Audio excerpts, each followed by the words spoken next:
Check out what happened in Stouffville in January 2022. Like my other videos, we'll compare that with what happened a year ago in January 21, and then we'll also have a look at December 21 as well. We'll start with the numbers. So the N is new listings that came to market. So in Stouffville in January 2021, across all home types, which is inclusive of condos, semis, towns, links, detached, everything, there was 102 new listings came to market, 57 of which sold, and the active listings were 107. Active listings are what didn't sell and carry over into the next month. December 21, we had 36 new listings come to market, 43 homes sold, and 33 active listings, which carried into January. So again, notice there that we had in Stouffville in December 21, we had more sales than we actually had homes come to market. January 2022, market slowed up a little bit, and you'll see that.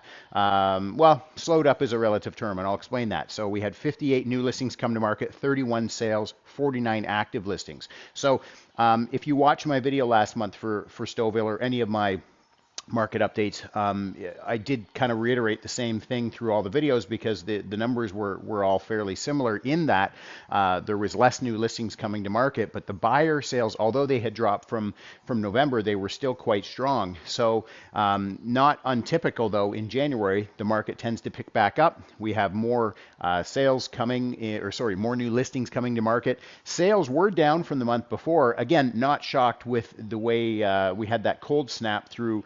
We had some consecutive minus 20 days through January, so not shocked to actually see that number down. And it's consistent. These numbers are kind of consistent in terms of what we're seeing, in adjacent towns as well.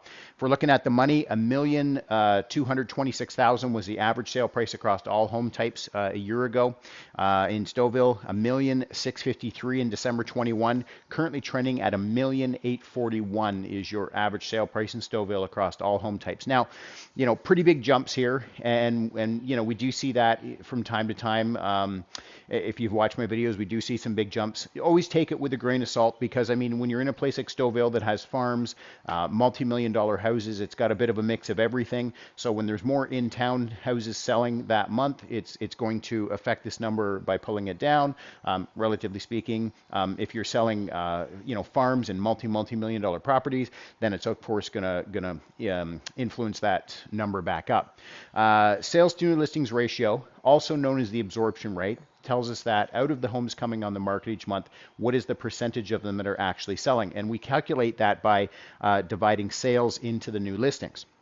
So in January 21, 55.9% of the homes that came on the market sold.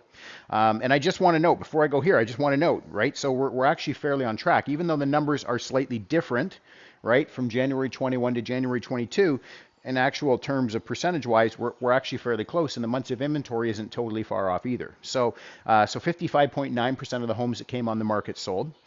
December 21, we had 119, so the market basically sold 19.4% more homes than actually came on the market. So we see this in the numbers, right? We had 43 sales, but only 36 houses came out. So those extra sales to make up the extra 19% came from this active listing inventory, which carries over, right? January 22, 56.9% of the homes that came on the market sold. Months of inventory remaining tells us that if no other homes came on the market after today at the current rate of buying or the current rate of consumption, how long would it take to deplete the inventory? So a year ago, we were looking at 1.9, and that's, before I go there, so how we calculate that is active listings divided by sales. So we're not focusing on anything new listing there, right?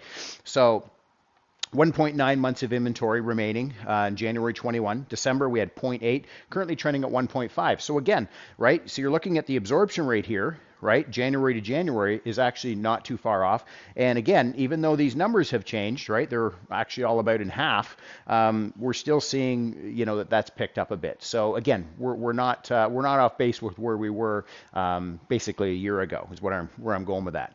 Sale price to list price ratio, homes selling in January 21 at 103% of ask, 103% or 103.1% in December 21, currently trending at 104.6. And days on market to get a home sold in Stouffville, a year ago 28, 19 in December, currently trending at 21.